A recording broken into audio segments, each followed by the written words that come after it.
जय हिंद साथियों, मैं प्रदीप पाल और आज हम लोग Hindustan socialist Republic association, Simon commission और सैंडर्स हत्याकांड के बारे में पढ़ेंगे। ठीक है, तो आइए हम लोग स्टार्ट करते हैं हिंदुस्तान सोशलिस्ट रिपब्लिक एसोसिएशन के बारे में।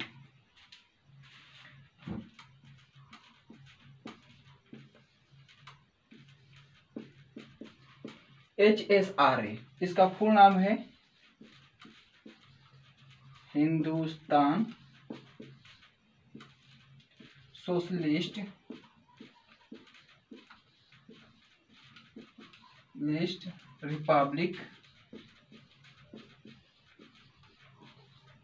Republic association.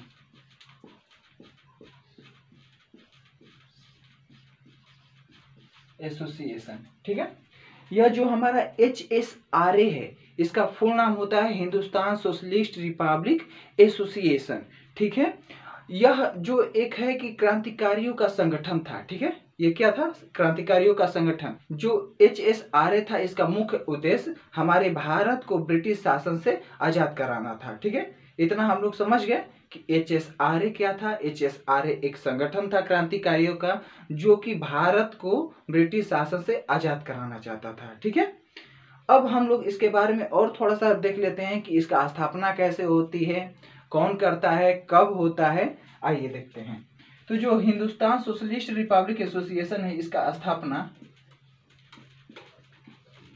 स्थापना नवंबर 1928 ईस्वी में चंद्रशेखर आजाद ने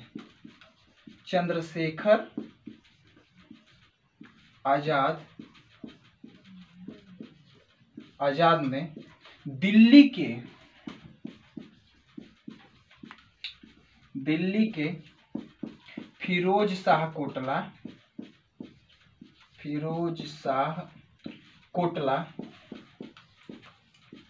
कोटला के मैदान में किया था। ठीक है, यानी कि जो HSRA है यह क्रांतिकारियों का एक संगठन है। इसका फुल नेम होता है हिंदुस्तान सोशलिस्ट रिपब्लिक एसोसिएशन। इसका स्थापना चंद्रशेखर आजाद ने नवंबर सन 1928 ईस्वी में दिल्ली के फिरोज शाह कोटला के मैदान में किया था। ठीक है, अब हम बता दें कि इसके अन्य सदस्य भी थे। इसके अन्य सदस्यों में कौन कौन थे उसको देख लेते हैं हम कि जो HSRA है, HSRA इसके जो अन्य सदस्य थे, सदस्य देख लेते हैं कौन कौन है। इसमें थे भगत सिंह,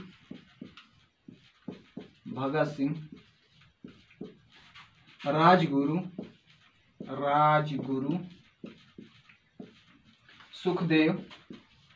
सुखदेव और जतिन दास इत्यादि लोग थे, और भी लोग थे इसमें। ठीक है, इतना हम लोग पहले समझ गए HSRA के बारे में। ठीक है, समझ गए कि एक बार और बता दूं। चलिए एक बार और, हिंदुस्तान सोशलिस्ट रिपब्लिक एसोसिएशन, इसको शॉर्ट में HSRA कहते हैं। ठीक है, इसकी स्थापना नवंबर सन 1928 ईस्वी में चंद्रशेखर आजाद ने दिल्ली के फिरोज शाह कोटला के मैदान में किया था और इसका मुख्य उद्देश्य था भारत को आजादी प्राप्त कराना। ठीक है, HSRA के अन्य सदस्यों में भगत सिंह, सुखदेव, राजगुरु और जतिन दास लोग थे और अन्य लोग भी इसमें शामिल थे। ठीक है, तो ये हुआ HSRA के बारे में कुछ महत्वपूर्ण जानकारी। ठीक है, अब इसके आगे हम लोग बढ़ते हैं। तो अब हम लोग देख लेते हैं साइमन कमीशन के बारे में। तो इसको मिटा देता हूं। ठीक,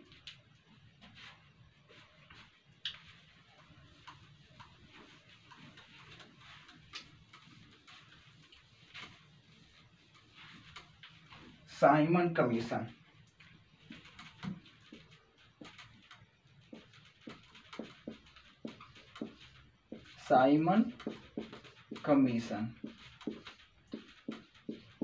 साइमन कमीशन को समझने के लिए थोड़ा सा मैं आप लोग को पीछे लेकर चलता हूं। ठीक है, सन 1919 में एक भारत शासन अधिनियम लागू हुआ था जिसके तहत यह बताया गया था कि प्रत्येक 10 वर्ष बाद इस जो सन 1919 का अधिनियम पारित हुआ है, इसके ऊपर समीक्षा किया जाएगा। इसका मतलब क्या होता है कि जो अभी वर्तमान में यानी कि 1919 में जो हमारा भारत शासन अधिनियम लागू हुआ, उसमें क्या सुधार और किया जा सकता है, और जब ये किया जाएगा 10 वर्ष बाद, तो उस समय की क्या स्थिति है और कितना परिवर्तन हुआ है, और उसके बाद उस पर कौन कौन से और नियम लागू किए जा सकते हैं, इसका समीक्षा करने के लिए यह कहा गया कि एक गठन का निर्माण किया जाएगा। ठीक है, यानी कि और एक बार मैं बता देता हूं कि सन 1919 में जो भारत शासन अधिनियम था, इसके तहत कहा गया था कि 10 वर्ष बाद एक कमेटी गठित की जाएगी जो कि इसके बारे में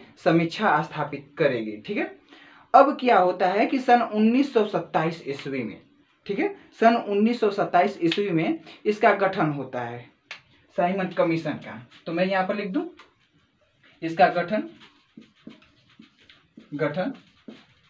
इसका गठन होता है सन 1927 ईस्वी में, और यह होता है इंग्लैंड में। ठीक है, इसका गठन होता है इंग्लैंड में। बात ये रही कि साइमन कमीशन ही नाम क्यों? तो ये जो हमारा आयोग था, इसका साइमन कमीशन इसलिए नाम पड़ा क्योंकि साइमन कमीशन का जो अध्यक्ष थे, अध्यक्ष उनका नाम जॉर्ज साइमन था, और इन्हीं अध्यक्ष के नाम पर ही इस कमेटी का नाम क्या पड़ गया, इस कमीशन का नाम क्या पड़ गया, साइमन कमीशन। ठीक है, इतना आप लोग समझ गए साइमन कमीशन के बारे में। तो अब हम बढ़ते हैं थोड़ा सा आगे। ठीक है, यह साइमन कमीशन जो था, इसमें 7 सदस्य थे। 7 सदस्य, कितने? 7 सदस्य। और ये 7 सदस्य जो थे साइमन कमीशन के, ये जो 7 सदस्य थे, ये 7 के 7 अंग्रेज थे। ठीक है, इसमें एक भी भारत का भारतीय कोई भी शामिल नहीं हुआ था। अब ये समझिए कि जहां पर कोई भी नियम कानून बनाना है, वहां का व्यक्ति उस नियम कानून को बनाने में सहयोग ही नहीं देगा, तो यानी कि कोई भी दूसरा अपना नियम लाकर थोप कर चल जाएगा। तो इसलिए हमारे पूरे भारत में साइमन कमीशन का बहुत तेजी से विरोध हो रहा था, क्योंकि 7 सदस्यीय कमेटी यह थी और इसमें कोई भी भारत का व्यक्ति उपस्थित नहीं था। ठीक है, और यह 7 सदस्य थी, और ये सभी कौन थे? अंग्रेज। कौन थे?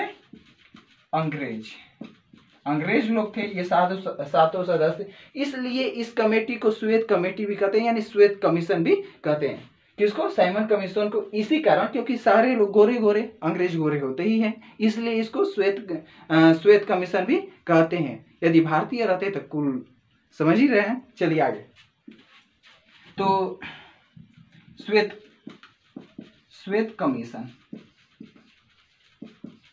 कमीशन सारे लोग अंग्रेज थे, इसलिए इसे श्वेत कमीशन भी कहा जाता है। अब मैं बता दूं कि सर्वप्रथम जो ये साइमन कमीशन है, इसका गठन तो हो चुका था 1927 ईस्वी में इंग्लैंड में, लेकिन इसका भारत में आगमन यहां पर लिख देता हूं, भारत में आगमन 3 फरवरी सन 1928 ईस्वी में सर्वप्रथम मुंबई शहर में होता है। कहां पर? मुंबई शहर में। ये याद रखने योग्य है, इसलिए कि सर्वप्रथम पूछता है कभी कभी कि कहाँ आया था। और ये जो डेट है कि 3 फरवरी सन 1928 ईस्वी में। गठन हुआ था सन 1927 में इंग्लैंड में, लेकिन भारत में आया था 3 फरवरी सन 1928 में। और सर्वप्रथम कहाँ पर आया? मुंबई में। मुंबई में इसका खूब जमकर क्या हुआ? विरोध हुआ। मुंबई में इसका खूब जमकर विरोध हुआ। उसके बाद यह जो हमारा है साइमन कमीशन, मुंबई से जाता है दिल्ली में भी इसका खूब जमकर विरोध हुआ। फिर वहां से ये निकला तो गया लखनऊ में एक व्यक्ति था। अब मैं थोड़ा सा बता देता हूं यहाँ पर। ठीक है, लखनऊ में एक व्यक्ति था जिसका नाम था खली कुज्मा।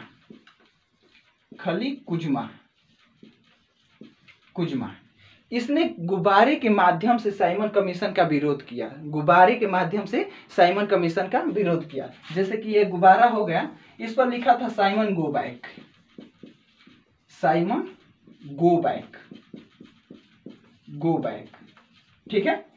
अब सुनिए, ये जो साइमन गो बैक है, इस साइमन गो बैक का नारा का जन्मदाता कौन है? तो इस साइमन गो बैक के नारे का जन्मदाता है हमारे यूसुफ मेहर अली, यूसुफ मेहर अली, यूसुफ मेहर अली है। लेकिन ये जो नारा है इसको अत्यधिक लोकप्रिय किसने बनाया? तो इसको अत्यधिक लोकप्रिय हमारे बनाए लाला लाजपत राय, लाला लाजपत राय। ये जो हमारे लाला लाजपत राय थे, लाला लाजपत राय, इनको शेरे पंजाब भी कहा जाता है। क्या कहा जाता है? शेरे पंजाब, शेरे पंजाब, पंजाब। अब मैं आप लोग को थोड़ा सा बात बता देता हूं। इस प्रकार से तो हमारे भारत के विभिन्न विभिन्न क्षेत्र में हर जगह जो साइमन कमीशन है उसका विरोध हो ही रहा था, ठीक है। इसी बीच एक घटना घटती है कि पंजाब में हमारे जो लाला लाजपत राय हैं वो साइमन कमीशन का विरोध कर रहे थे। अब भर गया बोर्ड, मैं मिटा देता हूं।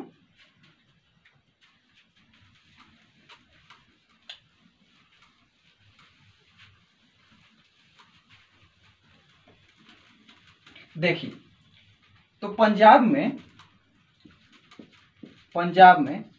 लाला लाजपत राय ने, लाला लाजपत राय ने साइमन कमीशन का विरोध कर रहे थे। इसी दौरान लाहौर के एसपी जॉन स्कॉट ने, जो साइमन कमीशन के विरोधी थे, उनके ऊपर लाठीचार्ज का आदेश दे देता है। अब आप लोग के मन में आएगा कि लाहौर तो वर्तमान में पाकिस्तान में है, तो वो कैसे दे देगा और हमारे हिंदुस्तान में जो पंजाब है वहां पर ये मारे जाएंगे, उसका आदेश कैसे यहाँ पर पालन होगा? तो मैं आप लोग को थोड़ा सा बता देता हूँ पीछे जाकर। जब हमारा देश स्वतंत्र नहीं हुआ था, यानी अंग्रेजों के अधीन था, तब भारत पाकिस्तान दोनों एक ही में था। और वर्तमान में जो पाकिस्तान है उसमें 4 राज्य है। जो पहला इधर राज्य पड़ता है उसको बलूचिस्तान कहते हैं, बलूचिस्तान। उसके बाद नीचे जो पड़ता है इधरिया, ये है उसका सिंध प्रांत, सिंध प्रांत। फिर इससे सटा जो है वो पंजाब है, ये पाकिस्तान का पंजाब। और इसके ऊपर जो है वो है खैबर पख्तूनवा, खैबर पख्तूनवा, खैबर पख्तूनवा, खैबर पख्तूनवा। अब समझिए, और मान लीजिए कि ये बॉर्डर हो गया भारत का, और भारत में भी ये पंजाब है। बात समझिए, भारत में भी ये क्या है? पंजाब है, पंजाब। अब जब स्वतंत्र हमारा देश नहीं हुआ था, यानी अंग्रेजों के अधीन था, तो ये पूरा पंजाब था। और वर्तमान में ये पाकिस्तान के पंजाब में यहाँ पर लाहौर पड़ता है। यहाँ पर क्या पड़ता है? लाहौर। तो उस समय एक ही में था, तो लाहौर का उस समय क्या, लाहौर का जो एसपी था, एसपी जॉन स्कॉट,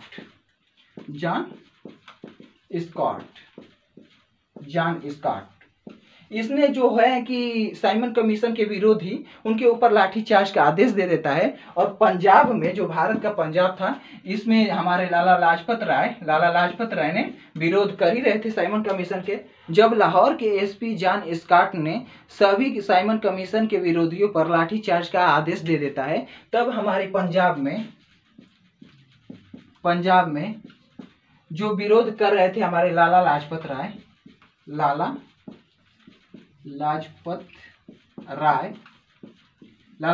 राय जब विरोध कर रहे थे, तो इनके ऊपर लाठी चार्ज किया गया। और लाठी चार्ज किया गया तो इनको बहुत बुरी तरह से मार पड़ी और यह बहुत ज्यादा घायल हो गए। क्या हो गए? घायल। और जब इनको मार पड़ रही थी, तब इन्होंने अंग्रेजी सरकार को चेतावनी देते हुए कहा कि मेरे सिर पर पड़ी लाठी की एक एक प्रहार अंग्रेजी शासन के ताबूत की किस साबित होगी। ठीक है, तो इसको याद रखिएगा। अब मैं बता देता हूं कि जब इनको मार पड़ती है, ये बहुत बुरी तरह से घायल हो जाते हैं, बहुत बुरी तरह से क्या हो जाते हैं? घायल। फिर उसके 17 दिन बाद चोट लगने के 17 दिन बाद इनकी मृत्यु हो जाती है। इनकी क्या हो जाती है? मृत्यु। जब हमारे ये लाला लाजपत राय मर जाते हैं, यानी मृत्यु हो जाती है, इसकी खबर हमारे HSR यानी हिंदुस्तान सोशलिस्ट रिपब्लिक एसोसिएशन के सदस्यों की चलती है कि हमारे जो लाला लाजपत राय थे साइमन कमीशन का विरोध करते समय लाठीचार्ज में मारे गए। तुरंत बौखला उठते हैं लोग और 10 दिसंबर सन 1928 ईस्वी को हिंदुस्तान सोशलिस्ट रिपब्लिक एसोसिएशन के सभी क्रांतिकारियों ने रात में एक जगह बैठक करते हैं और वहां पर यह प्रण लेते हैं कि हम लोग लाला लाजपत राय की मृत्यु का बदला जरूर लेंगे। और उसके बाद उन लोगों ने प्लान बनाते हैं कि हम लोग क्या करेंगे कि जो लाहौर के एसपी है जॉन एस्कॉट उसका हत्या करेंगे। तो यह जो हमारा हिंदुस्तान सोशलिस्ट रिपब्लिक एसोसिएशन है इस हत्या को यानी इस काम को अंजाम देने के लिए यानी जॉन एस्कॉट का हत्या करने के लिए भगत सिंह, राजगुरु और सुखदेव सहित चंद्रशेखर आजाद को चुना गया कि आप लोग इस काम को करेंगे, यानी कि आप लोग जॉन एस्कॉट का हत्या करेंगे। ठीक है। अब क्या होता है कि जब इसको मिटा देता हूं,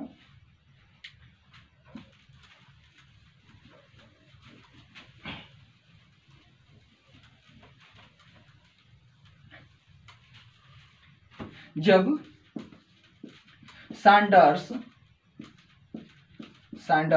अपने दफ्तर से बाहर निकलता है, समझिएगा बात। अभी तक क्या था कि उन लोगों ने प्रण लिया और सोचा कि नहीं अब जॉन एस्कॉट की हत्या हम लोग करेंगे, और उसके बाद उन लोग ने ये सोचकर और सुबह में क्या किए कि जॉन एस्कॉट को मारने के लिए तैयार हो गए थे हमारे राजगुरु भगत सिंह और चंद्रशेखर आजाद। अब क्या होता है कि जॉन एस्कॉट को मारने के लिए ये लोग तो पहुंच जाते हैं। अब क्या होता है कि जॉन एस्कॉट को मारने के लिए तो ये लोग पहुंच जाते हैं। उसके बाद सैंडर्स जो अपने दफ्तर से बाहर निकलता है तो ये लोग समझते हैं कि जॉन एस्कॉट आ रहा है। और उस समय जो ये सैंडर्स ये उस समय लाहौर का पुलिस उप अधीक्षक था,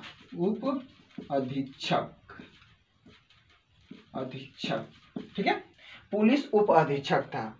और वो जो जॉन एस्कॉट था वो एसपी था, यानी पुलिस अधीक्षक था कौन, जॉन एस्कॉट, और पुलिस उप अधीक्षक सैंडर्स था। तो ये जो अपने दफ्तर से बाहर निकलता है तो जो हमारे HSRA के सदस्य हैं यानी हिंदुस्तान सोशलिस्ट रिपब्लिक एसोसिएशन के जो भी क्रांतिकारी है वो समझते हैं कि आ रहा है हमारा कौन, जॉन एस्कॉट, उस पर अब हमला बोला जाए। और लेकिन निकल रहा था सैंडर्स, गलती से अब इसी पर गोलाबारी चालू हो गया है। यानी कि हमारे राजगुरु और भगत सिंह हैं ताबड़तोड़ गोली फायरिंग करने लगे और इसी में ये जो है सैंडर्स इसकी हत्या हो जाती है, यानी ये मर जाता है। ठीक है। इसी घटना को क्या कहते हैं, सैंडर्स हत्याकांड। ठीक है। इसी घटना को क्या कहते हैं, घटना को सैंडर्स हत्याकांड, सैंडर्स हत्याकांड।